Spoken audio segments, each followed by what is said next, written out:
जय हिंद साथियों, स्वागत है आज का session 11th class business study important MCQ series में, जिसमें हम लोग आज 50 महत्वपूर्ण क्वेश्चन जो आपके एग्जाम के लिए उपयोगी होगा उसको हम लोग आज विश्लेषण करेंगे, डिस्कस करेंगे आपके समझ। आइए शुरुआत करते हैं आज का सेशन बिना समय को व्यतीत करते हुए क्वेश्चन नंबर 1 से। क्वेश्चन नंबर 1 आपके समीप, the economic activity in which people work for other and get remuneration in return is known as। आपसे प्रश्न पूछा जा रहा है कि जब कोई व्यक्ति, कोई कर्मचारी किसी दूसरे के लिए कार्य करता है और उसके बदले में पारिश्रमिक मिलता है, सैलरी मिलता है, वेतन मिलता है, तो उसे क्या कहते हैं? उसे क्या कहेंगे सर? बिजनेस कहेंगे? बिल्कुल भी नहीं कहेंगे बिजनेस, तो क्या कहेंगे सर? इसे हम लोग क्या कहेंगे? रोजगार कहेंगे। क्या कहेंगे? रोजगार कहेंगे, यानी कि एम्प्लॉयमेंट। क्वेश्चन नंबर 1 का करेक्ट आंसर होगा ऑप्शन नंबर सी। क्यों होगा सर? क्योंकि रोजगार का डिफिनेशन ही होता है कि जब कोई व्यक्ति किसी दूसरे के लिए काम करे और उस काम के बदले में उसे जो पारिश्रमिक मिलेगा उसे ही हम क्या कहते हैं? रोजगार कहते हैं। तो क्वेश्चन नंबर 1 का करेक्ट आंसर होगा ऑप्शन नंबर सी।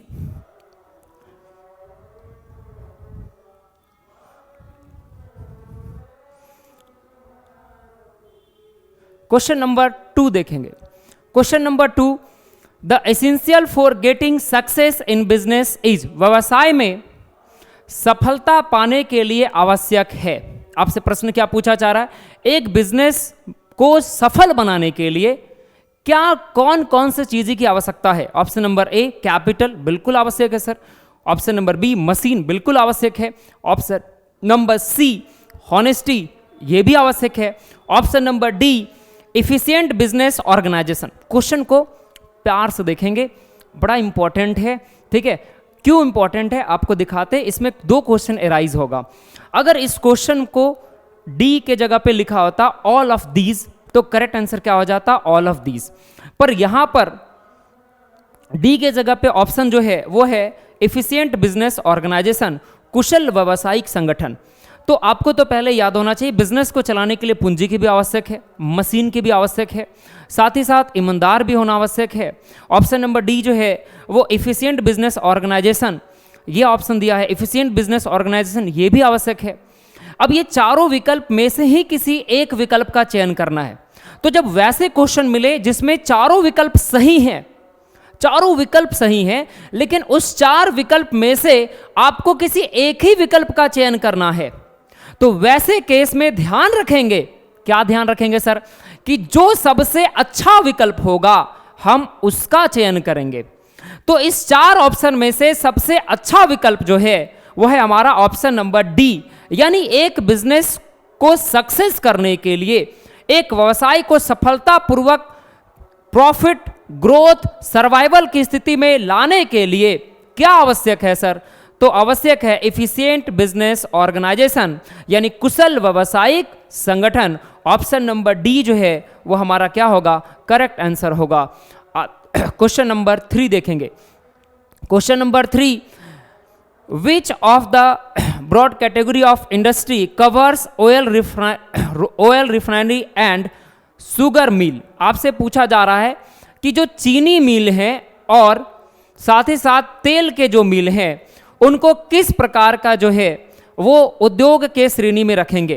प्राइमरी में रखेंगे, सेकेंडरी में रखेंगे और तीसरा टर्सरी में रखेंगे, यानी प्राथमिक, दूसरा द्वितीयक और तीसरा सहायक या सेवा क्षेत्र में रखेंगे। आपका जो है प्रश्न आपसे ये पूछा जा रहा है कि जो तेल मिल है, ठीक है, साथ ही साथ जो आपका शुगर का जो मिल है उनको किस प्रकार के इंडस्ट्री में रखा जाता है? उसको हम लोग जो है वो द्वितीयक इंडस्ट्री में रखते हैं। क्यों रखते हैं? अगर ये प्रश्न आपसे पूछा जाएगा तो आप सरल और सहज शब्दों में इसका आंसर करेंगे कि शुगर मिल जो है वो क्या करेगा? शुगर मिल के लिए जो ईख है, ठीक है, शुगर केन जो है वो हमारा प्राइमरी सेक्टर से प्रोवाइड होगा और उस प्राइमरी सेक्टर से प्राप्त शुगर केन को हम कन्वर्ट कर देते हैं शुगर में, ठीक है, मैन्युफैक्चरिंग गुड्स बना देते हैं, रॉ मटेरियल से हम कन्वर्ट कर देते हैं मैन्युफैक्चरिंग गुड्स में और यह जो प्रोसेस है वो किस सेक्टर में होता है, सेकेंडरी सेक्टर में होगा। तो इसका करेक्ट आंसर क्या होगा सर, ऑप्शन नंबर बी, ठीक है, यानी कि क्वेश्चन नंबर 3 का करेक्ट आंसर होगा option number B. Next question आपके पास क्वेश्चन नंबर 4। क्वेश्चन नंबर 4 आपसे पूछा जा रहा है कॉमर्स इंक्लूड। सर ये क्वेश्चन बड़ा इंपॉर्टेंट है, जैक बोर्ड में कई बार आपसे प्रेम से पूछा जाएगा कि कॉमर्स में सम्मिलित किए जाते हैं, वाणिज्य में सम्मिलित किए जाते हैं। तो वाणिज्य में किनको सम्मिलित किया जाता है, कॉमर्स में किनको इंक्लूड किया जाता है, इस पर ध्यान देंगे, ठीक है। तो वाणिज्य में बिजनेस एंड इंडस्ट्री, ठीक है, option number B trade and aids to trade, option number C business and trade, option number D none of the above.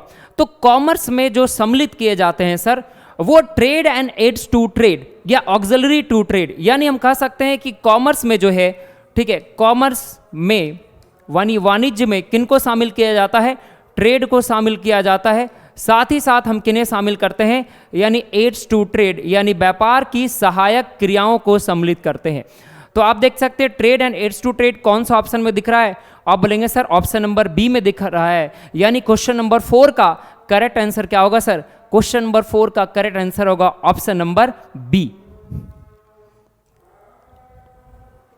Next question देखेंगे question number 5। Question number 5, what is the characteristics of a sole trading business.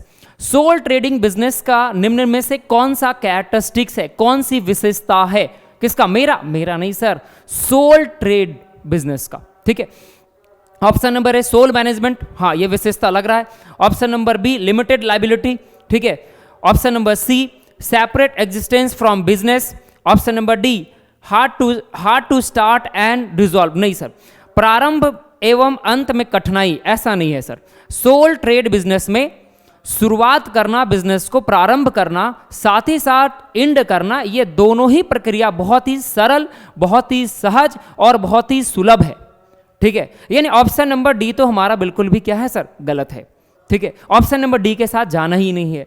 उसके बाद option number जो है sir आपसे पूछा जा रहा है सेपरेट एग्जिस्टेंस फ्रॉम बिजनेस, व्यापार से पृथक अस्तित्व, अस्तित्व लिखा हुआ है।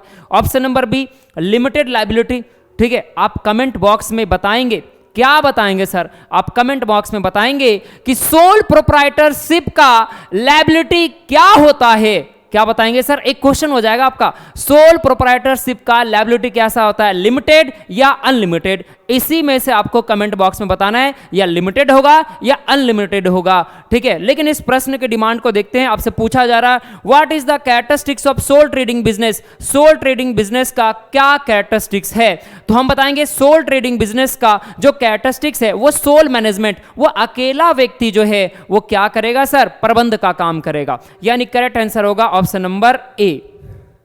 नेक्स्ट क्वेश्चन, क्वेश्चन नंबर देखेंगे सर 6 नंबर। क्वेश्चन नंबर 6 पूछ रहा है membership in joint Hindu family business is, जो हमारा मेंबरशिप है ज्वाइंट हिंदू फैमिली बिजनेस का वो कैसे होता है। आपसे पूछा जा रहा है सिफारिश के द्वारा, नहीं सर, रिकमेंडेशन नहीं। Option number B by birth, हाँ सर ये हो सकता है। ऑप्शन नंबर सी देखेंगे by application, option number D by agreement. तो इसका करेक्ट आंसर होगा कि ज्वाइंट हिंदू फैमिली बिजनेस के जो मेंबरशिप है वो बाय बर्थ यानी जन्म के साथ ही जो है वो आपको क्या होता है, प्राप्त हो जाता है। तो करेक्ट आंसर होगा हमारा option number B. Option number B क्या होगा हमारा करेक्ट आंसर होगा। क्वेश्चन नंबर देखेंगे sir next question, question number 7 देखेंगे the minimum number of member in cooperative society. Cooperative society में मिनिमम सदस्यों की संख्या क्या होती है। क्या प्रश्न आपसे पूछा जा रहा है सर, आपसे प्रश्न ये पूछा जा रहा है कि कोऑपरेटिव सोसाइटी में मिनिमम सदस्यों की संख्या क्या होती है। तो आप क्या बताएंगे, मिनिमम सदस्यों की संख्या कोऑपरेटिव सोसाइटी में कितना होगा, 10 होता है। कितना होता है sir, 10। Next question, question number देखेंगे 8। क्वेश्चन नंबर 8 आपसे पूछा जा रहा है registration of a joint stock company is. Joint stock company में जो रजिस्ट्रेशन है वो क्या है सर, नेसेसरी, कंपलसरी, वॉलेंट्री या ऑप्शन नंबर डी अननेसेसरी। तो आप याद रखेंगे जो हमारा रजिस्ट्रेशन है ज्वाइंट स्टॉक कंपनी में वो हमारा कंपलसरी होता है। कैसा होता है सर, कंपलसरी यानी अनिवार्य, अनिवार्य, कंपलसरी मतलब हो गया हमारा अनिवार्य हो गया। ऑप्शन नंबर सी जो है हमारा वो क्या होगा sir, correct answer. Next question देखेंगे क्वेश्चन नंबर 9। क्वेश्चन नंबर 9 पूछा जा रहा है which is the most stable form of business organisation, व्यवसायिक संगठन का कौन सा स्वरूप सबसे अधिक अस्थायी होता है? आपसे क्या पूछ रहा है? सबसे अधिक अस्थायी होता है। Which is the most stable form of business organisation. Stable यानी आपसे प्रश्न पूछा जा रहा है निम्नलिखित में से कौन सा जो है बिजनेस जो है वो सबसे ज्यादा स्टेबल नेचर का पाया जाता है। ठीक है, तो आप तो पढ़ेंगे फॉर्म्स ऑफ बिजनेस ऑर्गेनाइजेशन, जिसमें कौन कौन सा होता है? सोल प्रोप्राइटरशिप होता है, ज्वाइंट हिंदू फैमिली बिजनेस होता है, कोऑपरेटिव सोसाइटी होता है, ठीक है, ज्वाइंट स्टॉक कंपनी होते हैं। ठीक है, तो आपको ऑप्शन क्या दे रखा है? Sole proprietorship, partnership, joint Hindu family business, joint stock company. तो सबसे ज्यादा जो स्टेबल होता है, ठीक है, वो कौन सा होता है सर? तो joint stock company. Joint stock company यानी संयुक्त पूंजी वाली कंपनी जो है वो सबसे ज्यादा क्या होगा? क्या होगा? स्टेबल होगा। क्या होगा? स्टेबल होगा। नेक्स्ट क्वेश्चन देखेंगे क्वेश्चन नंबर 10 के साथ। What is the minimum number of member in private company? Private company में मिनिमम जो है वह सदस्यों की संख्या होती है। आपसे मिनिमम पूछ रहा है, न्यूनतम सदस्यों की संख्या प्राइवेट कंपनी में यानी निजी कंपनी में क्या होगा? तो आप करेक्ट आंसर बताएंगे इसका क्या होगा सर? यानी 2, option number A is the correct. Next question देखेंगे question number 11। Question number 11, establishment of a government company is done. जो सरकारी कंपनी की स्थापना होती है वो किसके द्वारा होगी? संसद के द्वारा यानी पार्लियामेंट के द्वारा। Option number B, by Indian company act. Option number C, राज्य विधानसभा के द्वारा। ऑप्शन नंबर डी, बैंकिंग अधिनियम के द्वारा। तो सरकारी कंपनी के जो स्थापना है सर वो विधानसभा के द्वारा नहीं होता है, संसद के द्वारा नहीं होता है, बल्कि कैसे होता है सर? तो उनका जो स्थापना है वो बाय इंडियन कंपनी एक्ट यानी कि भारतीय कंपनी अधिनियम द्वारा होता है। क्वेश्चन नंबर 11 का करेक्ट आंसर होगा option number B. Next question देखेंगे सर क्वेश्चन नंबर 12। इनमें से कौन सा एक सरकारी कंपनी का उदाहरण है? निम्न में से कौन सा एक सरकारी कंपनी का उदाहरण है? आपसे प्रश्न क्या पूछ रहा है? निजी कंपनी का उदाहरण पूछ रहा है, हाँ या ना? आप बोलेंगे नहीं सर, निजी कंपनी का उदाहरण नहीं पूछ रहा है, आपसे पूछ रहा है निम्न में से कौन सा सरकारी कंपनी का उदाहरण है? Option number A LIC, option number B SAIL, option number B SAIL, option number C railway, option number D ONGC। ठीक है, तो सरकारी कंपनी का उदाहरण क्या होगा हमारा? सेल। ठीक है, नेक्स्ट क्वेश्चन आएंगे question number 13। The scope of multinational company, बहुराष्ट्रीय कंपनी का स्कोप कैसा होता है? आपसे प्रश्न क्या पूछा जा रहा है? बहुराष्ट्रीय कंपनी का स्कोप कैसा होता है? लोकल होगा? आप बताइए सर, मल्टीनेशनल कंपनी का स्कोप कहीं लोकल होता है? कैसा ऑप्शन दे रखा है? मजाक कर रहा है आपके साथ, आप इतने इंटेलिजेंट बच्चे हैं, आपके साथ मजाक कर रखा है ये। ठीक है, यानी क्या होगा? लिमिट स्कोप कभी भी लोकल हो सकता है मल्टीनेशनल कंपनी का। ठीक है, अरे भूंजा का दुकान थोड़ी खोला है कि लोकल होगा? यस या नो? हाँ सर, सही बोल रहे हैं आप। नेक्स्ट आ जाते हैं option number B regional, option number C देखेंगे national, option number D international. तो मल्टीनेशनल कंपनी जो है उनका स्कोप कैसा होता है? इंटरनेशनल होता है। नेक्स्ट क्वेश्चन देखेंगे question number 14। The effect of globalisation in India. बोला पूछा जा रहा है भारत में वैश्वीकरण का प्रभाव है। वैश्वीकरण का प्रभाव भारत में क्या है sir? Option number A increase the foreign currency, हाँ बिल्कुल इंक्रीज हुआ है। ऑप्शन नंबर बी निर्यात में वृद्धि हुआ, बिल्कुल निर्यात में वृद्धि हुआ है।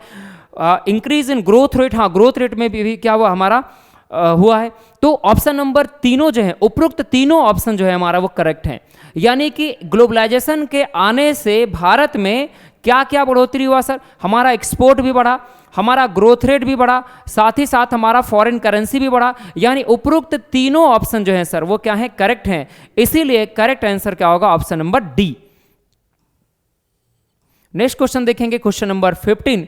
क्वेश्चन नंबर 15 जो है वो आपसे पूछा जा रहा है centralised control in MNC is exercised by. बहुराष्ट्रीय कंपनी के केंद्रीकृत नियंत्रण किया जाता है, कहां से करेंगे सर? घर बैठ के करेंगे? ऐसा नहीं है ऑप्शन में, है ना? ऑप्शन में ऐसा नहीं कि घर बैठ के करेंगे कि नहीं करेंगे। ऑप्शन देखेंगे, ऑप्शन नंबर ए शाखाओं द्वारा, ऑप्शन नंबर बी सहायकी द्वारा, ऑप्शन नंबर सी संसद द्वारा, या ऑप्शन नंबर डी हेडक्वार्टर यानी कि मुख्यालय द्वारा।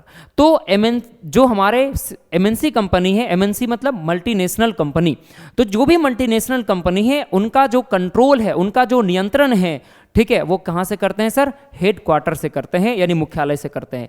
करेक्ट आंसर हमारा क्या होगा? Option number D. Next question देखेंगे क्वेश्चन नंबर हमारा 16। विच is the central bank of India, which is the central bank of India. तो सेंट्रल बैंक का जो है, सेंट्रल बैंक इंडिया का कौन है, ठीक है। तो आप क्या बोल देंगे, सेंट्रल बैंक कौन है, central bank of India, yes या नो। अरे नहीं सर, आपसे पूछ रहा है कि केंद्रीय बैंक कौन है, ठीक है, भारत का केंद्रीय बैंक कौन है। बच्चे बोलेंगे सर इतना आसान सा क्वेश्चन आएगा, जी सर आएगा, ठीक है, लेकिन इसमें थोड़ा मॉडिफाइड भी करके आ सकता है। क्या मॉडिफाई करके आएगा उसका भी डिस्कस करेंगे। कहाँ सर, अगले सेशन, नहीं नहीं नहीं, इसी सेशन में डिस्कशन करना है, ठीक है। तो देखते हैं, पहली बात कि ये जानना है कि भारत का सेंट्रल बैंक कौन है। तो भारत का सेंट्रल बैंक कौन है सर, आरबीआई है, ठीक है। फुल फॉर्म क्या है sir, reserve bank of India. अब आरबीआई से रिलेटेड थोड़ा बहुत जानकारी और भी रख लेते हैं। क्यों सर, इसलिए रख लेते हैं क्योंकि हो सकता है ये प्रश्न ना पूछ के आपसे आरबीआई से रिलेटेड कुछ और महत्वपूर्ण प्रश्न पूछ ले, क्योंकि क्वेश्चन हम थोड़ी सेट कर रहे हैं, ऐसा नो। हाँ सर बात तो सही बोले, तो पढ़ लेते हैं, देखते हैं। Option number RBI. सबसे पहली बात, हेडक्वार्टर कहाँ है, किसका, मेरा घर का नहीं सर, आरबीआई का। आरबीआई का हेडक्वार्टर कहाँ है, तो आप बताएंगे मुंबई में है, ठीक है। इस्टेब्लिशमेंट कब हुआ था, यानी कि स्थापना कब हुआ था, ठीक है, आरबीआई का कब हुआ था, 1 अप्रैल 1935, ठीक है, 1 अप्रैल 1935। तो सर कितना साल हो गया, ठीक है, अरे इतना तो आपको पता ही है, जोड़ घटाव कर लेंगे। अरे सर टाइम नहीं है, आप बता दीजिए कि कितना साल हुआ, कितना साल हुआ, 88 ईयर्स, 88 ईयर्स एगो हुआ, ठीक है, बस। हाँ सर बस इतना ही साल। नेक्स्ट, इसके बाद है ओनरशिप। हाँ ये मजे वाली बात हुआ ना कि भैया बताइए कि आरबीआई के मालिक कौन बा, पूछ रहा है, कौन का पूछ रहा है कि आरबीआई के मालिक कौन बा, आप का दीजिएगा आंसर। इतना मजाक वाला बात पूछ रहे, गवर्नमेंट ऑफ इंडिया। अच्छा ठीक है, अगर ऑप्शन में गवर्नमेंट ऑफ इंडिया ना रहे तो क्या दीजिएगा, बहुत सिंपल है, मिनिस्ट्री ऑफ फाइनेंस। आप बोलेंगे सर ये दोनों नहीं रहे तो, ऐसा नहीं हो सकता सर दोनों ना रहे। अच्छा सर दोनों ही रहे तो, ठीक है, यानी बोथ रहे तो बोथ में टिक लगा देना है। यानी कि आरबीआई के मालिक बा कौन, गवर्नमेंट ऑफ इंडिया, साथ ही साथ मिनिस्ट्री ऑफ इंडिया। नेक्स्ट आते हैं जो आपको पूछ सकता है आपके एग्जाम में, गवर्नमेंट ऑफ, ठीक है, गवर्नर ऑफ आरबीआई। आरबीआई के गवर्नर कौन हैं, आप बोलेंगे सर आरबीआई का गवर्नर बताते हैं कौन है, कौन है, ठीक है। आप क्या करेंगे, फटाक से 500 रुपए वाला नोट निकालेंगे और देखेंगे कौन है, कौन है। सर 500 रुपए वाला नोट में गवर्नर का तो सिग्नेचर होता है, पर जरूरी थोड़ी है कि अभी जो 500 रुपए का नोट है उसमें प्रेजेंट में जो गवर्नर है उन्हीं का हस्ताक्षर हो, यस या नो। हाँ बोलेगा हाँ सर ये बात तो सही बोल रहे हैं, तब वीडियो सेशन को देख के पता लगाएंगे कि कौन है आरबीआई के गवर्नर। तो आरबीआई के गवर्नर वर्तमान समय में, कब, वर्तमान समय में, आज के डेट पे जब ये वीडियो रिकॉर्ड हो रहा है तब के डेट से, ठीक है, तब आरबीआई के गवर्नर कौन है, तो कौन है सर, शक्तिकांत दास। शक्तिकांत दास साहब जो है वो आरबीआई के गवर्नर हैं। कौन है सर, शक्तिकांत दास आरबीआई के गवर्नर हैं। नेक्स्ट आते हैं, अगर अब आपसे पूछ ले कि बताइए कि अभी वर्तमान समय में बैंक रेट क्या है, ठीक है, अभी आपसे पूछ ले कि वर्तमान समय में बैंक रेट क्या है, तो आप बताएंगे 6.75% जो है हमारा बैंक रेट है। तो आप क्या क्या सीखे सर, इसमें आपने सीखा कि आरबीआई का गवर्नर कौन है, शक्तिकांत दास साहब, ठीक है, बैंक रेट कितना है तो 6.75% है। फिर आपने क्या सीखा सर, आपने ये सीखा आरबीआई का स्थापना कब हुआ, आपने बताया 1 अप्रैल 1935 को हुआ, 88 ईयर्स एगो हुआ। हेडक्वार्टर कहां है सर, मुंबई में है। आरबीआई क्या है sir, central bank of India है। अगर आपसे पूछे इसका करेंसी तो क्या बताएंगे, रुपीज है, ठीक है, क्लियर है। नेक्स्ट क्वेश्चन आते हैं क्वेश्चन नंबर 16 पे, ठीक है, क्वेश्चन नंबर 16 हो गया। क्वेश्चन नंबर 17 पे आपसे पूछा जा रहा है time utility is created by, देखिए time utility is created by, तो टाइम यूटिलिटी जो है वो क्रिएट करता है, कौन क्रिएट करता है, वेयर हाउस। भंडार गृह जो है वो क्या करता है सर? भंडार गृह जो है वो समय उपयोगिता का सृजन करता है। भंडार गृह जो है वो क्या करता है? समय उपयोगिता का सृजन करता है। नेक्स्ट करेक्ट आंसर हमारा क्या होगा? वेयर हाउस यानी भंडार गृह, option number C. Next question देखेंगे, क्वेश्चन नंबर 18। क्वेश्चन नंबर 18 पूछ रहा है the period of fire insurance. Fire insurance जो है अग्नि बीमा की अवधि होती है कितना साल? 6 महीना, 2 महीना, 1 महीना, 5 साल, 1 साल। ठीक है, बोले लास्ट वाला सही बोले 1 साल ना। हाँ, दिखते हैं ऑप्शन में है कि नहीं। ठीक है, ऑप्शन में 1 year, 2 year, 3 year, unlimited period. ठीक है, तो याद रखेंगे कि अग्नि बीमा की जो अवधि है वह 1 साल के लिए होती है। सर कितने साल के लिए होती है? 1 साल के लिए होती है। Option number A is the correct answer. Next question देखेंगे, question number 19। Internet is used by, ये आंसर सर, ये क्वेश्चन सबसे ज्यादा सरल है। इंटरनेट का प्रयोग होता है। ठीक है, अगर ये पूछता है इंटरनेट का शुरुआत कब होता तो ये क्वेश्चन थोड़ा डिफिकल्ट हो सकता था। ठीक है, कुछ लोगों के लिए, लेकिन यह प्रश्न तो बहुत ज्यादा सिंपल है। आपसे पूछा जा रहा है कि इंटरनेट का प्रयोग होता है कहां कहां? ऑप्शन में दे रखा है पुस्तकालय में, लाइब्रेरी में, बिल्कुल sir. Option number B university में, बिल्कुल। बिजनेस में, बिल्कुल। तो करेक्ट आंसर क्या होगा? All of the B, all of the above, यानी सभी, उपरोक्त सभी जगह पे क्या होता है? इंटरनेट का प्रयोग होता है। ठीक है, नेक्स्ट क्वेश्चन, क्वेश्चन नंबर 20 देखेंगे। Maximum rate of interest is received on, ब्याज का सर्वाधिक दर मिलता है। ब्याज का सर्वाधिक कहां मिलता है सर? करंट अकाउंट में, सेविंग अकाउंट में, फिक्स डिपॉजिट अकाउंट में या होम सेफ अकाउंट में।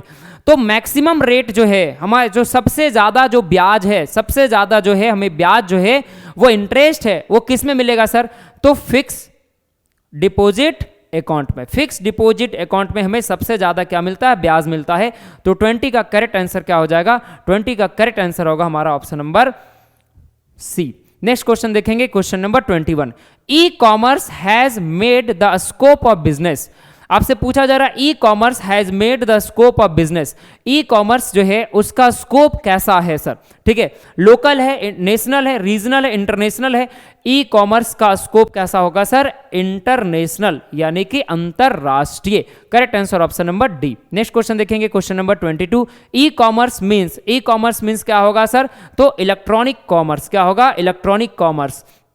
ऑप्शन नंबर सी क्या होगा हमारा correct answer. Next question, question number 23 देखेंगे। Social responsibility of an entrepreneur. एक एंटरप्रेन्योर का सोशल रिस्पॉन्सिबिलिटी है, सामाजिक उत्तरदायित्व है। किसका? एंटरप्रेन्योर का। किसके किसके प्रति? तो ऑप्शन दे रखा है कर्मचारियों के प्रति, बिल्कुल है सर। और किसके प्रति? उपभोक्ता के प्रति, बिल्कुल सर, यानी कंज्यूमर के प्रति भी। ऑप्शन नंबर सी सरकार के प्रति, गवर्नमेंट के प्रति, टुवर्ड्स द गवर्नमेंट, बिल्कुल। तो करेक्ट आंसर क्या होगा sir? All of the above, यानी कि टुवर्ड्स ऑल, सभी के प्रति। Option number D is the correct answer. Next question देखेंगे, क्वेश्चन नंबर 24। क्वेश्चन नंबर 24 बोल रहा है in which type of insurance human life is insured. ठीक है, आपसे पूछा जा रहा है निम्नलिखित में किस प्रकार या निम्नलिखित में कौन से बीमा जो है वो मानव जीवन का बीमा होता है। तो मानव जीवन का बीमा कौन करता है, ये आपसे पूछ रहा है। तो याद रखेंगे स्लोगन, जीवन के साथ भी और जीवन के बाद भी। ठीक है, फिर से बोलिए सर, जीवन के साथ भी और जीवन के बाद भी। आप बोलेंगे सर ये तो स्लोगन LIC के बा LIC का है ना। तो LIC जीवन के साथ भी और जीवन के बाद भी, याद रखेंगे। ठीक है, आप जब भी आप अपना फ्यूचर सोच रहे होंगे किसी के साथ, तो कैसा होना चाहिए फ्यूचर जिसके साथ आप सोच रहे हैं? जीवन के साथ भी और जीवन के बाद भी। समझ रहे हैं ना सर हम क्या बोल रहे हैं? अरे हाँ सर समझ गए। ठीक है, यानी करेक्ट आंसर क्या होगा? ऑप्शन नंबर ए। नेक्स्ट आएंगे question number 25। which is not a social responsibility of business towards investor। देखिए नॉट लिखा हुआ है, और हम कई बार बोलते हैं कि जब भी प्रश्न में आपको नॉट मिले उसको विशेष इज्जत देना है। क्या देना है सर? विशेष इज्जत। भाई बैठ, पूरा सेवा पानी देना है। कैसे? क्वेश्चन है तो पानी ऊनी चाय थोड़ी पूछेंगे। क्या करेंगे? क्वेश्चन को दोबारा तिबारा पढ़ेंगे। ठीक है, इसके पढ़ने के बाद आपको स्वतः इसका आंसर मिलेगा। आपसे पूछ क्या रहा है कि निवेशक को कौन से सामाजिक उत्तरदायित्व नहीं है, इनमें से कौन सा सामाजिक उत्तरदायित्व नहीं है किसका, निवेशक को। तो क्या है, पूंजी का सुरक्षा प्रदान करना, यह बिल्कुल है सर। उचित लाभांश सुनिश्चित करना, यह भी है। उचित पारिश्रमिक देना, ठीक है, ये थोड़ा नहीं लग रहा है, ऑप्शन नंबर डी देखेंगे। समय पर ब्याज का भुगतान करना, तो इसका करेक्ट आंसर क्या होगा, नॉट। उचित पारिश्रमिक देना, to give the appropriate salary, ये जो है इन्वेस्टर का काम नहीं है, इन्वेस्टर का काम नहीं है सर ये, ठीक है। तो नेक्स्ट हमारा क्वेश्चन नंबर 25 का करेक्ट आंसर क्या होगा, सी नंबर। नेक्स्ट क्वेश्चन देखेंगे, क्वेश्चन नंबर 26 आपसे पूछ रहा है प्रविवरण निर्गत करती है, प्रविवरण निर्गत करती है, कौन करती है sir, sole proprietorship, partnership, company. तो याद रखेंगे प्रोस्पेक्टस कौन इशू करता है, तो प्रोस्पेक्टस इशू किया जाता है कंपनी के द्वारा। करेक्ट आंसर क्या होगा, option number C. Question number आएंगे, क्वेश्चन नंबर 27। क्वेश्चन नंबर 27 देखेंगे, आपसे पूछ रहा है how many clauses are there in the memorandum of association. क्या प्रश्न पूछा सर आपसे, प्रश्न ये पूछा कि हाउ मेनी क्लॉजेज, कितने क्लॉज होते हैं, कहां पे, ठीक है, मेमोरेंडम ऑफ एसोसिएशन में। तो करेक्ट आंसर क्या होगा कि टोटल क्लॉज तो 6 होते हैं, लेकिन अगर आपसे ये पूछे विच of the following is not the clause of memorandum of association, तब कैसे होगा सॉल्व, इसके लिए हम आपको बताएंगे कैसे होगा सॉल्व, ठीक है। तो पहले क्या करेंगे, ये जानेंगे कि कौन कौन होते हैं क्या मेमोरेंडम ऑफ एसोसिएशन के क्लॉज, ठीक है।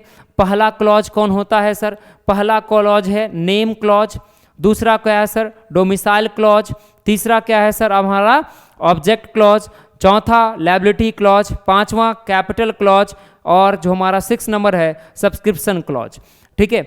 आप इसका क्या करेंगे, स्क्रीनशॉट ले लेंगे सर, क्या करेंगे सर, स्क्रीनशॉट। हाँ अरे स्क्रीनशॉट याद आया, विपन हथियार है किनका, महिलाओं का यूज करते हैं ना, क्या करने में, आपको टॉर्चर करने में। हाँ सर सही बोल रहे हैं, वही करना है, क्या करना है, स्क्रीनशॉट लेना है, ठीक है। लेकिन ये टॉर्चर करने के लिए नहीं, पढ़ने के लिए लेना है ना, ठीक है। यानी कि मेमोरेंडम ऑफ एसोसिएशन में कुल क्लॉज कितने होते हैं, 6, ठीक है। नेक्स्ट है हमारा क्वेश्चन नंबर 28। क्वेश्चन नंबर 28 जो है आपसे पूछा जा रहा है which document is known as the charter of company. तो सबसे पहले हम ये जानेंगे कि चार्टर ऑफ कंपनी क्या होता है, यस या नो। पहले हम ये जानेंगे ना कि चार्टर ऑफ कंपनी क्या होता है, फिर जानेंगे which document is known as charter of company. पहले तो हम चार्टर ऑफ कंपनी का मीनिंग समझ लेंगे क्या होता है, ध्यान से देखेंगे। लिखा हुआ है charter are document that bind a company objective and goals, be it non profit और profit status, full registered name and location of the company representative. आसान शब्दों में बोले, ठीक है, एकदम सरल और सहज शब्दों में बोले तो हमारा जो है क्या sir, charter of the company कुछ और नहीं होता है बल्कि कंपनी के ऑब्जेक्टिव, कंपनी के प्रॉफिट मोटिव, साथ ही साथ कंपनी के नेम, कंपनी के लोकेशन और कंपनी का नेचर, ये सारे चीज़ें क्या होते हैं, मेंशन होते हैं। उसी को हम क्या कहते हैं, चार्टर ऑफ द कंपनी, ठीक है, यानी चार्टर ऑफ द कंपनी। तो पूछा जा रहा है which document is known as the charter of company. तो चार्टर ऑफ कंपनी जो है वो कौन सा डॉक्यूमेंट से जाना जाता है, आप बोलेंगे memorandum of association. Memorandum of association को ही जो है, या मेमोरेंडम ऑफ एसोसिएशन जो डॉक्यूमेंट है उसी को हम क्या कहते हैं, चार्टर ऑफ द कंपनी, ठीक है। यानी ऑप्शन नंबर हमारा 1 का होगा, करेक्ट होगा। नेक्स्ट क्वेश्चन देखेंगे, क्वेश्चन नंबर हमारा 29। क्वेश्चन नंबर 29, बहुत सारे बच्चे बोलेंगे सर मुझे थोड़ा थोड़ा समझ में नहीं आ रहा है। अगर थोड़ा थोड़ा समझ में नहीं आ रहा है तो बिल्कुल भी परेशान नहीं होना है। आपको एग्ज़ाम में पास होने के लिए महज जो है आपको बिजनेस स्टडी के जितने भी सेशन आपको उपलब्ध कराए जाएंगे, किसके द्वारा, जय सूरज क्लासेस के द्वारा, आपको सारे सेशन को जो है 1 बाय 1 सीरीज़ को देख लेना है और एग्ज़ाम में जो है आपको अपीयर हो जाना है। आप बहुत अच्छे मार्क्स से उत्तीर्ण होंगे, ठीक है। आप कैसे जानते हैं उत्तीर्ण होंगे, आप खुद एग्ज़ाम दे के आएंगे और ये बात हमको बताएंगे, ठीक है सर। नेक्स्ट आ जाए, ठीक है। लेकिन सारे सेशन को ईमानदारी से ध्यानपूर्वक पढ़ेंगे, ठीक है। नेक्स्ट आते हैं क्वेश्चन नंबर हमारा 28। 29 application for approval of name of company is to be made to, बोल रहा है कंपनी के नाम की स्वीकृति का प्रार्थना पत्र भेजा जाता है किसके पास, सेबी के पास, रजिस्ट्रार ऑफ द कंपनी के पास, भारत सरकार के पास, या गवर्नमेंट ऑफ द स्टेट के पास। तो याद रखेंगे कि application for approval name of company, company के नाम के अप्रूवल के लिए किसके पास भेजेंगे, बोलेंगे सर आपके पास भेज देंगे, नहीं नहीं मेरे पास नहीं, किनके पास भेजना है, तो रजिस्ट्रार ऑफ द कंपनी यानी कंपनी के रजिस्ट्रार के पास भेजना है। करेक्ट आंसर क्या होगा, option number B. Question number 30 देखेंगे, certificate of incorporation to a company is issued by, company को समामेलन का प्रमाण पत्र जारी करता है, कौन करता है सर, तो registrar of the company. Correct answer क्या होगा, ऑप्शन नंबर सी, जो कंपनी के जो रजिस्ट्रार होते हैं वही क्या करते हैं सर, इशू करते हैं। नेक्स्ट क्वेश्चन, क्वेश्चन नंबर 31 देखेंगे, share holder of the company, company के जो शेयर होल्डर होते हैं, ठीक है, जो अंशधारी होते हैं वो क्या होते हैं, तो आप बताएंगे ऑनर होते हैं, क्या होते हैं सर, ऑनर, यानी करेक्ट आंसर क्या होगा, ऑप्शन नंबर ए। नेक्स्ट क्वेश्चन देखेंगे, क्वेश्चन नंबर 32, क्वेश्चन नंबर 32 बोल रहा है पेमेंट और इंटरेस्ट ऑन डिवेंचर, जो डिवेंचर पर जो इंटरेस्ट पेमेंट किए जाते हैं वो किस नेचर के हैं, कंपलसरी नेचर के, वॉलेंट्री नेचर का, या नेसेसरी नेचर का, या पेमेंट दे भी नहीं करेंगे, तुमको जो करना है सो कर लो, इस नेचर का। आप बोलेंगे वाक ऐसा थोड़ी होता है, ठीक है, तो करेक्ट आंसर क्या होगा आप खुद बताइए, ठीक है, कहाँ पे सर, कमेंट बॉक्स में क्या होगा आप बता दीजिए सर, पढ़ाने आप आए तो हम कमेंट बॉक्स बार बार रिप्लाई करते रहेंगे। करेक्ट आंसर क्या होगा, option number A, compulsory. Next question हमारा question number 33, which of these is not include in external source of finance, यहां पर फिर से क्या लग गया है सर, ऑप्शन नॉट, नॉट वाले प्रश्न को अच्छे से देखेंगे, पूछ रहा विच of these is not include in external source of finance, निम्नलिखित में से कौन सा जो है वो एक्सटर्नल सोर्स का स्रोत नहीं है, ठीक है, overdraft, bank loan, retained earning, तो जो रिटेन अर्निंग है सर हमारा, ठीक है, वो हमारा क्या है, क्या है, एक्सटर्नल सोर्स नहीं है, ठीक है, ऑप्शन नंबर बी जो हमारा क्या होगा करेक्ट आंसर। क्वेश्चन नंबर आएंगे क्वेश्चन नंबर 34 के साथ, finance received by the issue of share, अंशों के निर्गमन द्वारा प्राप्त वित्त क्या कहलाएगा, ठीक है, short term loan, long term या मिडिल टर्म, तो आप क्या बताएंगे, लॉन्ग टर्म यानी कि दीर्घकालीन। ऑप्शन नंबर हमारा क्या होगा, A is the correct answer. Question number देखेंगे 35 नंबर क्वेश्चन क्या है, एफडीआई, एफडीआई का पहला हम लोग समझेंगे, आपसे प्रश्न क्या पूछ रहा है कि एफडीआई का मतलब क्या है, ठीक है, एफडीआई किसे कहेंगे, तो देखिए एफडीआई का मतलब है, ठीक है, आपसे पहले फुल फॉर्म पूछ रहा है, एफडीआई का मतलब क्या होगा sir, foreign direct investment, yes या नो, कि आप बोलेंगे फ्री डायरेक्ट इन्वेस्टमेंट, नहीं सर फ्री डायरेक्ट इन्वेस्टमेंट नहीं, कौन, फॉरेन डायरेक्ट इन्वेस्टमेंट, तो एफडीआई मीन्स जो है इसका full form foreign direct investment. फिर आपके मन में प्रश्न आ रहा होगा सर ये फॉरेन डायरेक्ट इन्वेस्टमेंट किसे कहते हैं, ठीक है, तो फॉरेन डायरेक्ट इन्वेस्टमेंट किसे कहते हैं, देखिए क्या होता है, FDI is a direct investment into production in a country by a company located in another country either by buying a company in the target country और by expending operation of an existing business in the country. आप बोलेंगे sir मेरे को सरल और सहज शब्दों में अपनी भाषा में बताइए कि एफडीआई क्या है, ठीक है, तो आसान भाषा में समझेंगे, ठीक है, एक लाइन में समझेंगे, एफडीआई का मतलब जब विदेशी आदमी आपके देश में आके पैसा लगा के बिजनेस करतनी ओकरा कहतनी क्या, फॉरेन डायरेक्ट इन्वेस्टमेंट, ठीक है, यानी विदेशी प्रत्यक्ष निवेश। तो यही बात बोल देते, इतना तब से इंग्लिश में बोले जा रहे हैं, ठीक है, हाँ सर क्षमा चाहते हैं, अगर आप चाहें तो इसका स्क्रीनशॉट ले सकते हैं, ठीक है। नेक्स्ट क्वेश्चन देखेंगे क्वेश्चन नंबर 36, क्वेश्चन नंबर 36 क्या है, IDBI was established in the year, IDBI का स्थापना कब हुआ, ठीक है, तो पहला बात तो हम लोग जानेंगे कि आईडीबीआई का फुल फॉर्म क्या होता है, आईडीबीआई का full form industrial development bank of India, क्या होगा, industrial development bank of India. इसकी स्थापना कब हुआ सर, 1 जुलाई, कब हुआ, 1 जुलाई 1964 को। तो आप क्वेश्चन तो ये पूछ रहा है कि IDBI was established in the year, option number A 1948, option number B 1964, option number C 1955, option number D option number D 1974। तो करेक्ट आंसर क्या होगा हमारा 1964। 1 जुलाई 1964 को किसका स्थापना हुआ?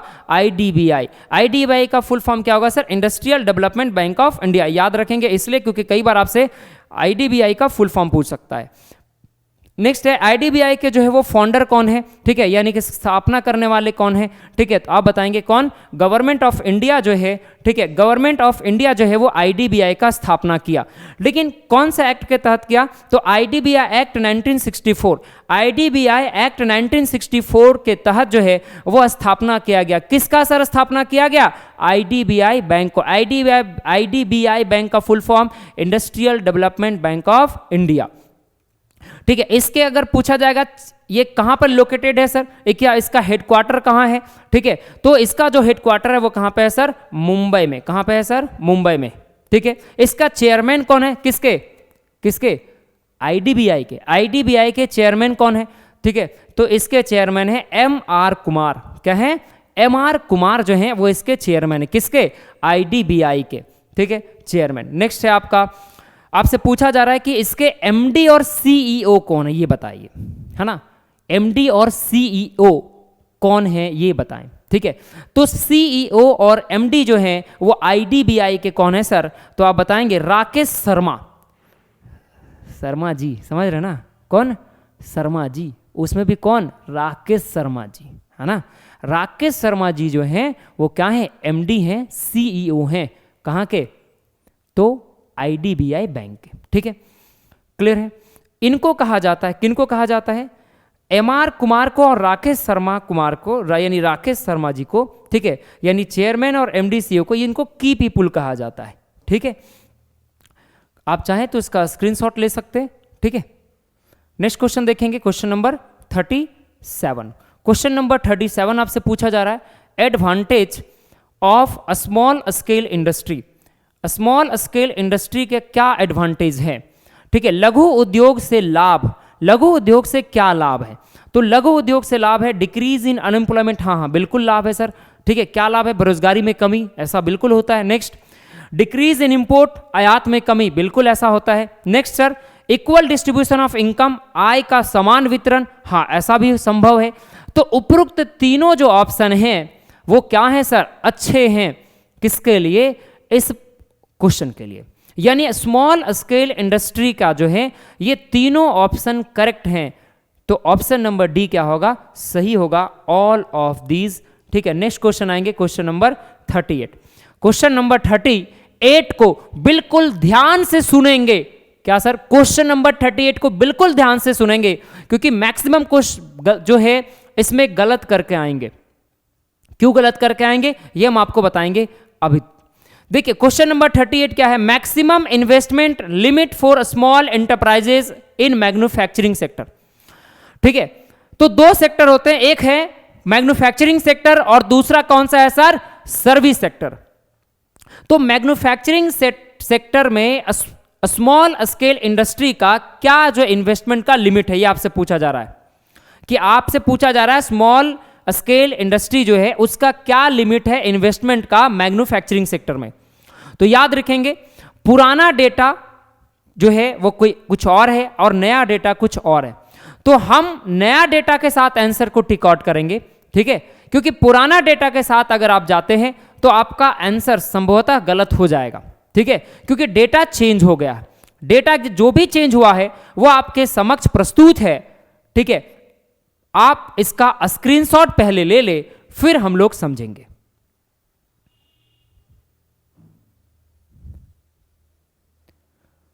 आई होप आप स्क्रीनशॉट ले लिए होंगे। अब इसको समझते हैं। सबसे पहला हम लोग पुराना डेटा समझेंगे कि पुराना डेटा क्या था। पुराना जो डेटा था एग्जिस्टिंग एमएसएमई क्लासिफिकेशन। एमएसएमई मतलब व्हाट सर? एम मतलब माइक्रो, एस मतलब स्मॉल, एम मतलब मीडियम एंटरप्राइजेस। तो माइक्रो स्मॉल मीडियम एंटरप्राइजेस का क्लासिफिकेशन हो रहा है, ठीक है। पुराने डेटा ये जो आपको दिख रहा है, ठीक है, ये जो आपको दिख रहा है सर ये पुराना डेटा है और ये आपको जो दिखेगा वो आपका क्या है? नया डेटा है, ठीक है। कैसे पहचानेंगे सर? तो आप देखिए कैसे पहचानेंगे, क्योंकि यहां पर क्या लिखा हुआ है? यहां पर लिखा हुआ है रिवाइज्ड। क्या लिखा हुआ है? रिवाइज्ड, ठीक है, यानी अभी वर्तमान समय का है। ये क्या है? एग्जिस्टिंग। ठीक है, तो आपको ध्यान देना है कि investment in plant and machinery और इक्विपमेंट के लिए कितना पैसा है। तो अगर आप माइक्रो इंटरप्राइजेज ओपन करते हैं तो आपको इन्वेस्टमेंट के लिए, लेकिन मैन्युफैक्चरिंग के लिए, याद रखिए हमने सर्विस सेक्टर का भी डिस्कशन नहीं कर रहा हूं, मैं मैन्युफैक्चरिंग का डिस्कशन कर रहा हूं। तो मैन्युफैक्चरिंग इंटरप्राइजेज के लिए मैक्रो में कितना इन्वेस्टमेंट करना है? 25 लाख रुपया तक। कितना? 25 लाख। और स्मॉल में कितना करना है सर? 5 करोड़, 5 करोड़ तक। और मीडियम में कितना करना है सर? 10 करोड़ तक। तो अगर पुराना डेटा के अनुसार जाएं तो आपसे प्रश्न पूछ रहा है कि small enterprises in manufacturing sector, आप बताइए कि मैक्सिमम कितना पैसा हम निवेश कर सकते हैं। कहां पे सर? मैन्युफैक्चरिंग सेक्टर में। किसके द्वारा? स्मॉल स्केल इंडस्ट्री के द्वारा। ठीक है, तो क्या होगा पुराना डेटा के अनुसार? 5 करोड़। कितना होगा सर? 5 करोड़। ठीक है, लेकिन नया डेटा के अनुसार देखेंगे, क्योंकि हमें इसका उत्तर जो है वो नया डेटा के अनुसार देना है। तो नया डेटा के अनुसार क्या होगा? नया डेटा यानी रिवाइज्ड एमएसएमई। ठीक है, तो ये डेटा देखेंगे, मैन्युफैक्चरिंग और सर्विस दोनों का इसमें लिखा हुआ, दोनों का लिख दिया रिवाइज। मैन्युफैक्चरिंग में बोला जा रहा है माइक्रो के लिए 1 करोड़ रुपया होना चाहिए। किसके लिए? माइक्रो इंटरप्राइजेस के लिए 1 करोड़। स्मॉल के लिए कितना होगा सर? 10 करोड़। और मीडियम के लिए कितना होगा? 20 करोड़। तो कैसे याद रखेंगे? 1 10 20, 1 10 20, 1 10 20। ठीक है, 1 किसका? माइक्रो का, 10 किसका? स्मॉल का, 20 किसका? मीडियम का। अगर आपसे पूछे स्मॉल स्केल इंडस्ट्री, ठीक है, या स्मॉल स्केल इंटरप्राइजेज में मैन्युफैक्चरिंग सेक्टर में कितना मैक्सिमम इन्वेस्टमेंट कर सकते हैं, तो अब क्या बताएंगे? 10 करोड़ रुपया कर सकते हैं। अगर आपसे पूछे माइक्रो में बताइए तो आप बताएंगे 1 करोड़ रुपया कर सकते हैं। अब आपसे पूछे मीडियम में बताइए तो आप कितना कर सकते हैं? 20 करोड़ रुपया कर सकते हैं। ठीक है, तो आपको नए डेटा के अनुसार अगर आंसर देना है तो small scale maximum investment limit for small enterprises वो कितना होगा सर? तो 10 करोड़। 10 करोड़ हम क्या कर सकते हैं? इन्वेस्टमेंट कर सकते हैं। तो करेक्ट आंसर हमारा क्या होगा? 10 करोड़। ठीक है, यानी करेक्ट आंसर हमारा ऑप्शन नंबर डी। ठीक है, ऑप्शन नंबर डी जो है वो हमारा क्या होगा सर? करेक्ट होगा। क्लियर है? अगर आपसे टर्नओवर के बेसिस पे पूछेगा तो ये आप ध्यान रखेंगे, माइक्रो का टर्नओवर कितना होगा? ठीक है, 5 करोड़। ठीक है, उसके बाद अगर आपसे पूछे स्मॉल का टर्नओवर तो 50 करोड़ और मीडियम का टर्नओवर कितना होगा? 100 करोड़। तो प्रश्न में अगर टर्नओवर शब्द लिखा रहे तो फिर आप डेटा देखेंगे। ठीक है, और अगर आपको टर्नओवर ना लिखा रहे तो आप इस डेटा को देखेंगे। आई होप कि ये बातें आपको समझ में आ रहा होगा। ठीक है, और नहीं भी आ रहा होगा तो बिल्कुल भी परेशान नहीं होना है। ठीक है, क्यों नहीं होना है? तो आप याद रखेंगे क्योंकि यह क्वेश्चन जो है वो बिल्कुल सरल और सहज है। ठीक है, आपको कंफ्यूजन में नहीं रखना है। 1 10, ठीक है, क्या याद रखेंगे? 1 10 और 20, बस इतना याद रखेंगे। 1 10 और 20। 1 किसके लिए? मैक्रो के लिए। ठीक है, 10 किसके लिए? स्मॉल के लिए। ठीक है, और 20 किसके लिए? मीडियम के लिए। आप इतना याद रखेंगे, इसके अलावा कुछ भी याद नहीं रखना है। नेक्स्ट क्वेश्चन देखेंगे, question number 39। Question number 39, which of the following is not a problem of small industry? इसमें से कौन सा जो है वो स्मॉल इंडस्ट्री का प्रॉब्लम नहीं है? ठीक है, कौन सा? ओल्ड टेक्नोलॉजी, मोर एम्प्लॉयमेंट, ठीक है, अपर्याप्त वित्त या अप्रशिक्षित कर्मचारी। ठीक है, इसमें पूछा हुआ नॉट लगा हुआ है सर, नॉट अ प्रॉब्लम। तो देखिए ओल्ड टेक्नोलॉजी जो है वो क्या है? प्रॉब्लम है। किसके प्रॉब्लम है? स्मॉल इंडस्ट्री के प्रॉब्लम है ओल्ड टेक्नोलॉजी। ठीक है, और अपर्याप्त वित्त, उनके पास पैसा का कमी होता है, ये भी प्रॉब्लम है। ऑप्शन नंबर डी, उनके पास बहुत ज़्यादा प्रशिक्षित कर्मचारी नहीं होते हैं। ये तीनों जो है वो क्या है sir?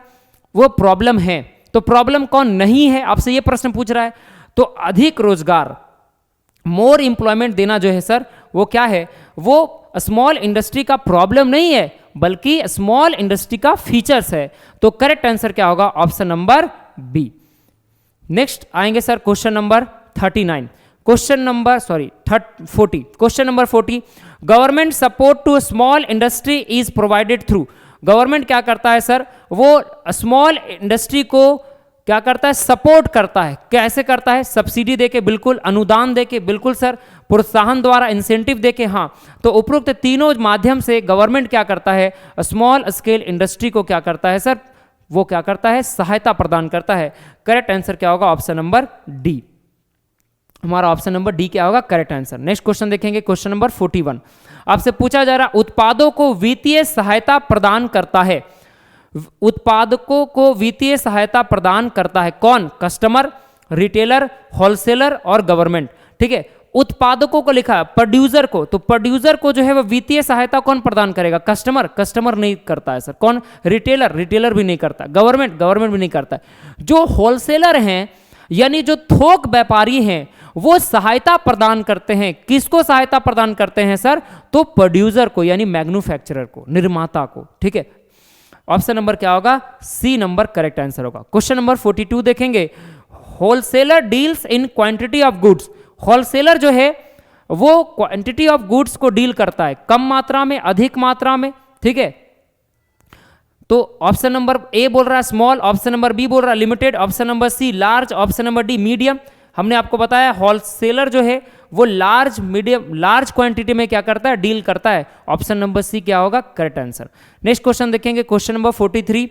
When goods are imported for the purpose of export it is called, जब वस्तुओं का आयात उन्हें निर्यात करने के लिए की जाती है तो उसे कहा जाता है। ध्यान से सुनेंगे सर, किसको, इस क्वेश्चन को आपसे प्रश्न पूछा जा रहा है, जब कोई वस्तु, ठीक है, हम उसे क्या करेंगे, आयात करेंगे और फिर उसे निर्यात कर देंगे। आप इस क्वेश्चन को ध्यान से सुनेंगे, क्या क्या क्वेश्चन पूछ रहा है कि हम पहले किसी वस्तु को आयात करेंगे यानी इंपोर्ट कर रहे हैं, किसी दूसरे देश से सामान को खरीद रहे हैं। ठीक है, तो उदाहरण के तौर पर हम लोग खरीदते हैं किसको, सामान को, चलिए खरीद लेते हैं सर। तो मान लीजिए सर हमने जो है वो अमेरिका से सामान खरीदा। ठीक है, इंडिया वाले सर अमेरिका से सामान को क्या किए, खरीदे। ठीक है, यानी कि इंपोर्ट किए, क्या किए, इंपोर्ट किए।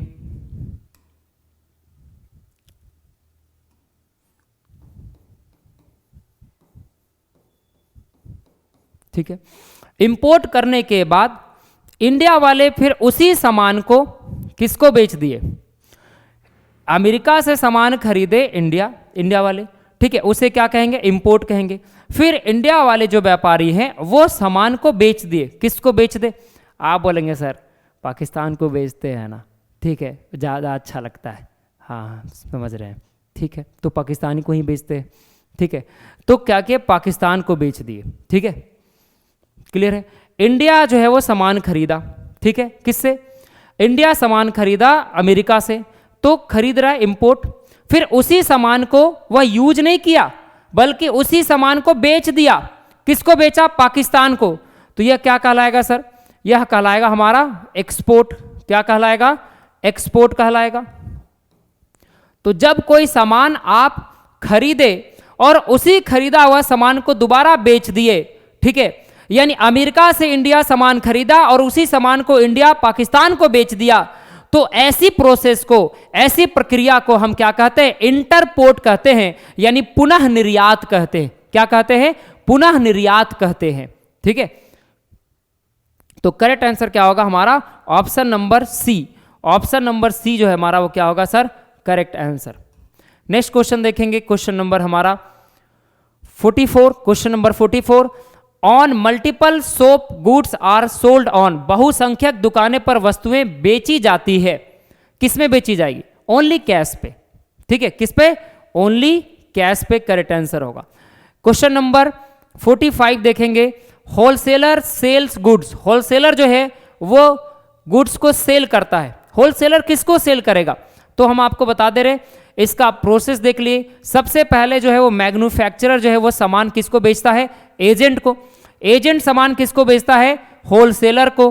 ठीक है, होलसेलर को। और होलसेलर सामान किसको बेचता है सर, रिटेलर को। और रिटेलर सामान किसको बेचता है, कंज्यूमर को। तो आपसे प्रश्न क्या पूछा जा रहा है, आपसे प्रश्न पूछा जा रहा है कि होलसेलर जो है वो सामान किसको बेचता है। ठीक है, होलसेलर सामान किसको बेचता है, तो आप बताएंगे होलसेलर सामान किसको बेचता है, रिटेलर को बेचता है।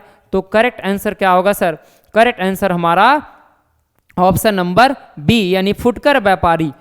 ठीक है, क्वेश्चन नंबर 45 देखेंगे। क्वेश्चन नंबर 45, दो राज्यों के बीच होने वाला व्यापार को क्या कहते हैं? दो राज्यों के बीच होने वाला व्यापार, तो एक तरफ हम मान लीजिए हमारा अपना राज्य, ठीक है, तो मान लीजिए झारखंड हमने लिख दिया, ठीक थे, और दूसरा तरफ हमारा एक और राज्य, ठीक है, तो आप बोलेंगे एक और कौन सा राज्य, ठीक है, तो बिहार लिख देते हैं। ठीक है, तो आप ये दो राज्य दिख रहे हैं झारखंड और बिहार, ये दोनों राज्य के बीच में क्या हो रहा है सर? ठीक है, तो ये दोनों राज्य के बीच में गुड्स का, ठीक है, यानी कि कमोडिटी का क्या हो रहा है? ट्रेड हो रहा है। ठीक है, ट्रेड हो रहा है।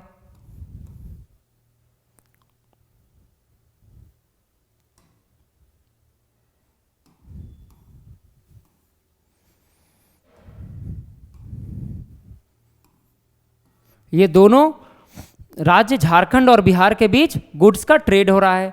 तो ऐसी स्थिति को क्या कहते हैं? ये आपसे प्रश्न पूछा जा रहा है कि दो राज्यों के बीच होने वाले व्यापार को क्या कहते हैं? तो दो राज्यों के बीच होने वाले व्यापार को हम क्या कहेंगे? आंतरिक व्यापार। क्या कहेंगे सर? आंतरिक व्यापार, बाह्य व्यापार थोड़ी कहेंगे। ये दोनों राज्य तो हमारे अपने देश के हैं, ठीक है, इसलिए क्या कहलाएगा? आंतरिक व्यापार, यानी कि इंटरनल। ठीक है, करेक्ट आंसर क्या होगा हमारा? Option number B. Next question देखेंगे, क्वेश्चन नंबर हमारा 47। क्वेश्चन नंबर 47 आपसे पूछा जा रहा है कि goods are sold to the final customer by, अंतिम उपभोक्ता को सीधे माल का विक्रय करते हैं, उसे क्या कहेंगे?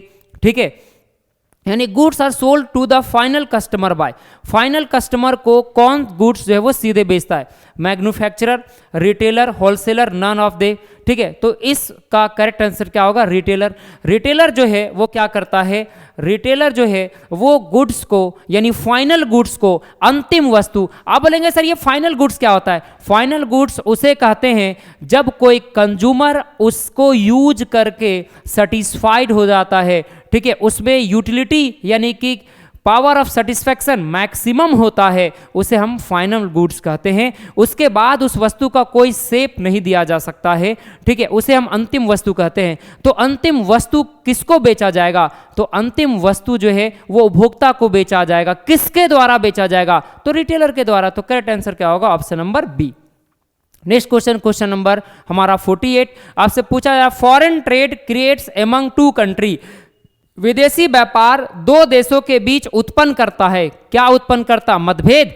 नहीं सर, मतभेद उत्पन्न नहीं करता है। अगर मतभेद उत्पन्न होता, ठीक है, लिटिल बिट तो चलता है सर, ठीक है, लेकिन मतभेद अगर होता तो ग्लोबलाइजेशन क्यों आता?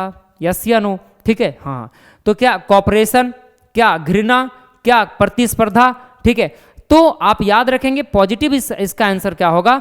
जब दो देश, जो मुल्क जो है, ठीक है, वो क्या करेंगे? आपस में ट्रेड करेंगे, इससे सहयोग की भावना यानी कॉपरेशन की भावना क्या होगा? उत्पन्न होगा। करेक्ट आंसर क्या होगा? Option number B. Next question देखेंगे, question number 49। Question number 49, important document used in export trade. ठीक है, पूछा जा रहा है विदेशी व्यापार में प्रयुक्त प्रलेख क्या कहलाता है? विदेशी व्यापार में जो है वो प्रयुक्त प्रलेख, ठीक है, तो शिपिंग बिल यानी जहाजी आदेश कहलाएगा। क्या कहलाएगा? जहाजी आदेश। यानी एक्सपोर्ट ट्रेड, आपसे प्रश्न पूछ रहा है important document used in export trade. इस प्रकार के प्रश्नों को देखेंगे कि इंपॉर्टेंट डॉक्यूमेंट किसके लिए? एक्सपोर्ट करने के लिए, निर्यात करने के लिए। निर्यात क्या होता है सर? आसान भाषा में समझेंगे, जब हम अपने देश में, अपने मुल्क में जब कोई सामान को निर्मित किए हैं और उसे जब हम दूसरे देश में क्या करेंगे? सेल करेंगे, बेचेंगे, तो उसे हम निर्यात कहेंगे। आयात का मतलब जब दूसरे देश से सामान खरीदेंगे, आयात मतलब आना, निर्यात मतलब जाना। जब हमारे देश से सामान, गुड्स, सर्विसेज चला जाएगा तो उसे निर्यात कहेंगे। ठीक है, तो जब आप निर्यात कर रहे होंगे, इसके लिए कौन सा इंपॉर्टेंट डॉक्यूमेंट होना चाहिए? तो जहाजी आदेश यानी शिपिंग बिल का होना आवश्यक है। क्वेश्चन ऑप्शन नंबर 1 करेक्ट होगा। अंतिम इस सेशन का अंतिम प्रश्न है क्वेश्चन नंबर 50, ठीक है, यानी 50। Mate's receipt is issued by, mate's receipt निर्गमित करता है। क्या करता है सर? जहाज कौन करता है सर? ठीक है, तो आप याद रखेंगे कि जो मेट रिसिप्ट है वो किसके द्वारा जो है वो निर्गमित किया जाएगा? तो किसके द्वारा कहा जाएगा? ठीक है, निर्यातकर्ता द्वारा, आयातकर्ता द्वारा, ग्राहक द्वारा, ठीक है, या भारतीय टीम के कप्तान के द्वारा? ऐसा ये ऑप्शन कहाँ है, भारतीय टीम के कप्तान द्वारा, तो किसके द्वारा? अच्छा, लिखा हुआ जहाज का कप्तान द्वारा। किसके द्वारा? जहाज के कप्तान के द्वारा। यानी करेक्ट आंसर क्या होगा हमारा? ऑप्शन नंबर ए। अब आप ध्यान रखेंगे, हमारा जो है series number 1 11th class business study important MCQ series का नंबर 1 सीरीज हमारा जो है आज समाप्त हुआ। ठीक है, 1 सीरीज समाप्त हुआ। नेक्स्ट क्लास में हम लोग मिलेंगे नए वीडियो लेक्चर के साथ। आज के लिए आपको बहुत बहुत धन्यवाद, इतना प्यार करने के लिए, इतना सपोर्ट करने के लिए, दिल की गहराइयों से जो है आप सभी को धन्यवाद। Thank you so much.